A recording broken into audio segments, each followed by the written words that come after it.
Welcome everyone to Gamer Melt. For those who don't know, AMD's RX 6000 series is here, and that means you'd better hurry up and grab one if they're not already gone. Oh come on, first the PS5, now this!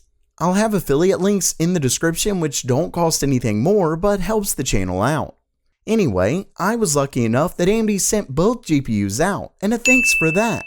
Now, with all the talk about AMD's newest cards getting huge overclocks as well as the RX 6000's new triple fan shroud, you'd better believe overclocking was one of the first things I did. And pretty much the second I got into AMD's Radeon software, I realized that their new RDNA 2 cards are a completely different beast to their first gen 5000 series. See, AMD puts a limit on how high they let you overclock their cards. This limit is likely put in place to prevent damage. And of course, there are ways around it like with a registry change, but it gives you an idea of what AMD thinks is too high.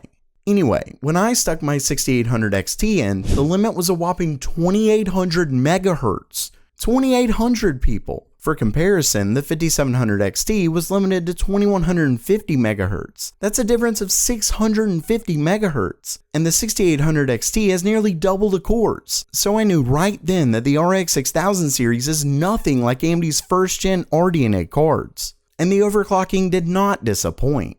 I started out by maxing out the power limit, which is only a 15% boost, so I was a bit disappointed there. I then ramped up the fan profile and set the maximum frequency to around 2500 MHz, and to my surprise, it had zero problems. In fact, the card wasn't even getting hot. Oh, and really quickly, AMD's new reference cooler is leagues better than their blower design. It's significantly quieter and keeps the temps far cooler. Of course, like I've said in the past, AMD's reference designs were definitely made for form over function. That's what AIB cards are for. Still, they found a way to make it work with their newer shroud. Plus, Nvidia did it with their 2000 series, so you know AMD had to. With that said, coil whine was a bit loud on my unit, though that's always a possibility regardless of card. Anyway, moving back to overclocking, it became clear that the RX 6800 XT could do far more. So I cranked it up to 2600 and it remained completely stable. I then tried 2650 MHz and I got the same result. At this point, I thought, why not? And maxed it out to 2800.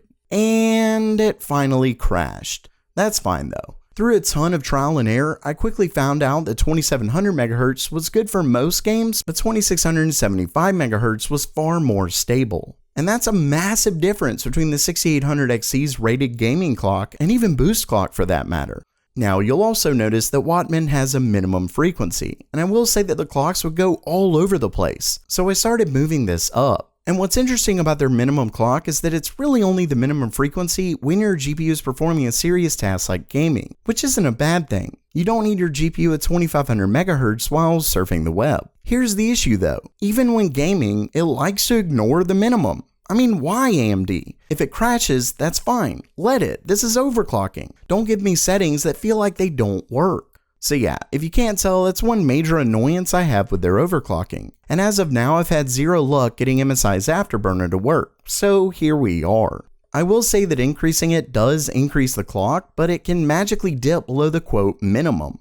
Luckily, it also uses the maximum as a suggestion, as it was able to get into the 2700s from time to time. Though in gaming, it got closer to the mid 2600s, but that's over 600 MHz higher than its rated gaming clock, which is huge.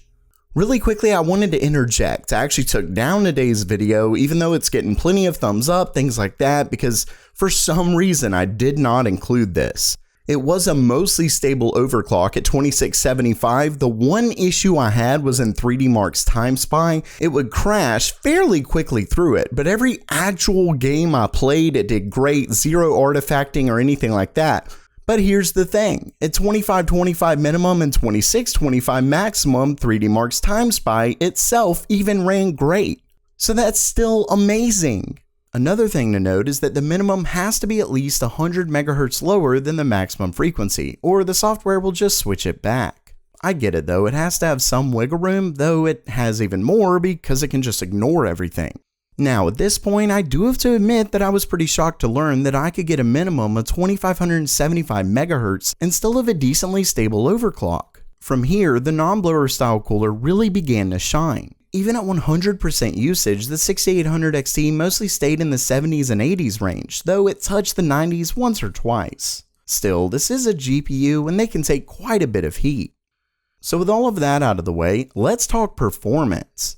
Unfortunately, here is where things got a bit disappointing. As you can see, the scores aren't much different. Gears of War Tactics did get a great boost when it was clocked to 2700 MHz, but not so much otherwise. I mean, don't get me wrong, it did get a boost in performance, and in fact, most games got at least a few FPS, but I was simply hoping for more of a difference. Then again, a few hundred megahertz isn't all that much when we're already in the mid-2000s. Really, I think AMD's rated clocks are simply conservative, and the GPU overclocks without even trying.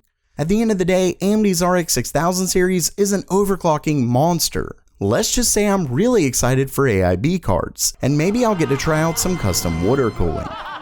So while that does it for today, what kind of clocks were you able to get out of the RX 6000 series? Let me know down in the comments below.